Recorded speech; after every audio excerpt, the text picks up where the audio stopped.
When you wake up every morning, is the first thing you do to open social media to check your messages and updates. We scroll and swipe. It's our daily routine, and it seems to have become an instinctive habit that requires no thought. When we realize no one is messaging us, we might open a chat window and reach out to someone. While waiting for a reply, we keep scrolling through other social media platforms. In a bustling crowd, we might find ourselves alone, scrolling through our phones, with the laughter and chatter of the group only serving to highlight our loneliness. Fingers glide across the screen, liking, commenting, scrolling through feeds, as social media fills every spare moment of the day. Yet the instant the phone screen goes dark, an indescribable sense of emptiness washes over us. This paradox, that the more connected we are, the lonelier we feel, is a classic illustration of the loneliness experienced by young people in the digital age. We invited some students and a few working adults to share their thoughts on social media. So, approximately how much time do you spend on your phone or social media each day? I would say 7 hours on average. Most of the time when I'm resting. About an hour per day. So social media, I probably spend like an hour, maybe 2 hours. I barely use social media. Time is a measurable dimension. But beyond the numbers, how exactly do the apps we open so frequently on our phones penetrate into our daily lives? In those fleeting moments of swiping, tapping, and pausing, what roles does social media truly play in our lives? Honestly, almost all my free time gets filled by social media. The first thing I do every morning is check all social media apps to see if there are any important messages. When I have free time, I open other apps to catch up on news or just scroll through short videos. By using social media, I can stay informed, keep in touch with my family and friends, and also follow my favorite celebrities, films, and TV works. In my spare time outside of working, I use social medias like chat with my friends, or I use it to browse some and search like something like cooking or shopping recommendation like every day.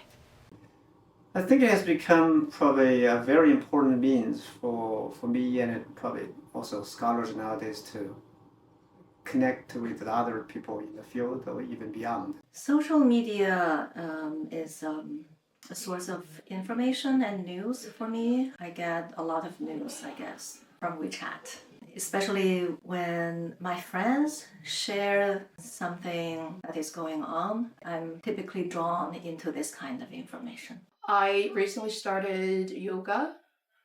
Instead of going to yoga club or go to a fitness club, I actually follow some routines. I find that actually very convenient. Social media has made communication more convenient, but it has also made in-person socializing a rarity. Have you ever felt lonely even when you are actively using social media? I will say yes. Sometimes after scrolling through short videos, when I stop, I get this kind of empty or lonely after the excitement phase. Yes, I do feel lonely even I am actively on social media because I'm the type of person always need to communicate and interact with my friend in person. So through social media, I can't really get emotional value.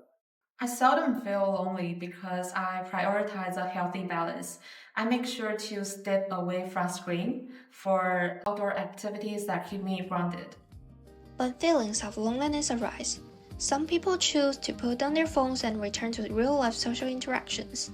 But social media's impact on our emotions often goes beyond loneliness. It can quietly shift a person's mood in the blink of an eye. Can you describe a recent moment when social media affected your mood? The most recent moment is I posted a story on Instagram where I went to a concert, and I did think a long time before posting that story because I really liked the concert I was going to, but I haven't posted it. I didn't really want people to know, but I just liked the band so much that I posted it anyway. I didn't really care if there were people who I didn't want them to know that I went, or I didn't want them to be like stalking on my profiles to know, but I just didn't really care at the time. So that did make me think about like me posting a bit. Well, actually, 2 weeks ago it was Chinese Lunar New Year, and I spent Chinese Lunar New Year by myself. But when I just scrolling on the social media on the WeChat, I saw my friends they just went back to China, and she stayed with her family and have a huge celebrating the Chinese Lunar New Year. So at that point, I feel a bit sad, loneliness. Every day, people see all kinds of posts on social media, sending photos on Instagram, discussions of trending topics on Twitter, and funny videos on TikTok. But when the time spent scrolling stretches from minutes to hours, a sense of loneliness can suddenly creep in. The content meant to make us happy can sometimes have the opposite effect. The Center of Psychology and Mental Health found that the top three diagnoses on university campuses are anxiety, depression, and stress. And numerous studies from the US, Canada, the UK, you name it, have linked this high social media use with these high levels of anxiety and depression. But the scary thing is that high social media use is almost everyone I know. We asked some of our interviewees share the moments when scrolling makes them feel more anxious or disconnected. Yes, there are, especially when I'm scrolling through shorter form contents for a long time. It usually feels like I'm wasting a lot of my own time, and the more I scroll, the more immersed I am into the content. So it does make me feel disconnected with reality quite a bit.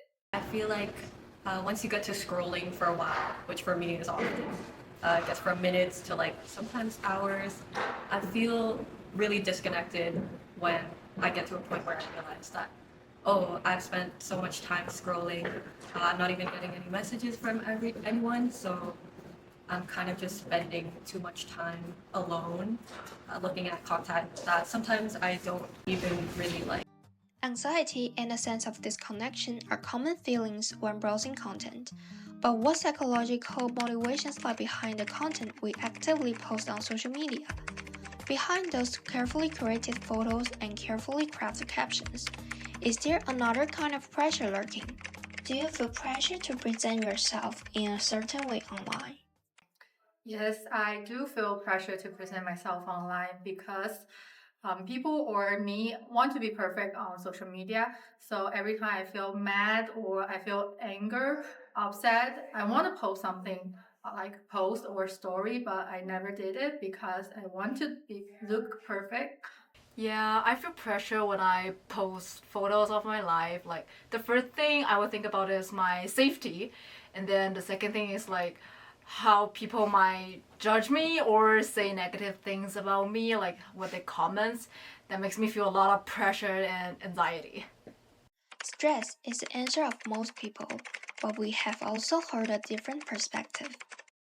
For this question, I don't think so. I think everyone should be free to present themselves however they want. Like some people like showing a very polished lifestyle, while others just share everyday moments. I think self-presentation shouldn't be limited by the fixed rules. These feelings ultimately point to a more fundamental question. What exactly is our relationship with the internet? We asked our interviewees to answer this in one sentence. Well, it is useful and entertaining, but I know I have to control myself on how much I rely on it. To me, the internet is like an interesting, useful, and supportive friend. I would say it would be a pretty unhealthy and toxic relationship at first, and as the years went by, it's more of a one-sided partnership. I'm completely dependent on the internet. Social media or internet is the thing I can never live without. It is necessary, but I don't like it much. In this era of highly advanced digital technology, we seem to be more closely connected than ever before. Social media and the internet are so important to young people, allowing them to communicate with people around the world at any time and access all kinds of information instantly. But beneath this superficial connection, a profound sense of loneliness is spreading among young people. What exactly are they looking for as they scroll through their screens, and what does it all mean? I think people should probably understand that, it isn't all bad. I think a lot of news headlines will always make out social media to be like this terrible thing that's ruining, young people's social lives. But I think the truth is, like, we're humans, we adapt to things, and just this new generation, myself included, has come to really integrate social media into our social lives very well, to the degree that like it doesn't so negatively affect our social life or make us more lonely per se.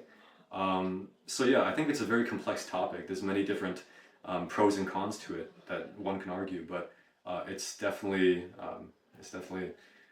different, I would say. I would say social media creates a lot of fun and excited things to the young people, but in another way, it also provides some pressures and like bullying on the website as well. I would say just don't believe in too much on how they reply on it, on how they comment on you. Just believe in yourself. I wish people understood that definitely it's true that social media, if you spend a lot of time on it, it can affect how young people think, especially when they are very impressionable. But I think you can use social media as a tool as well to educate them on different things, on different topics in society. But definitely it has a lot of negative effects as well. So you need to know how to utilize it. Well, sometimes I talk with my students, and I would get answers such as, I spend 3 hours on social media, and I think it's just too much. I feel that, especially in academic terms, if you spend 3 hours or more on social media, how would you get the time to study for your courses?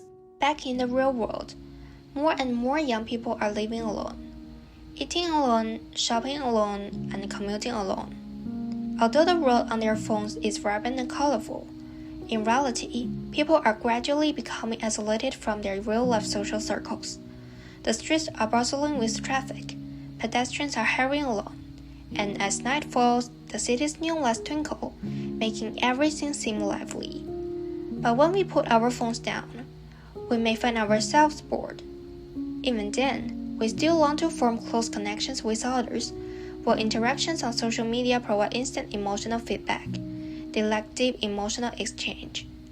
We need to step away from our screens more often to experience genuine emotional connections between people. To all of you watching this, we hope you can put down your phones for a moment, go hug your friends and family, and experience the genuine, warm connection.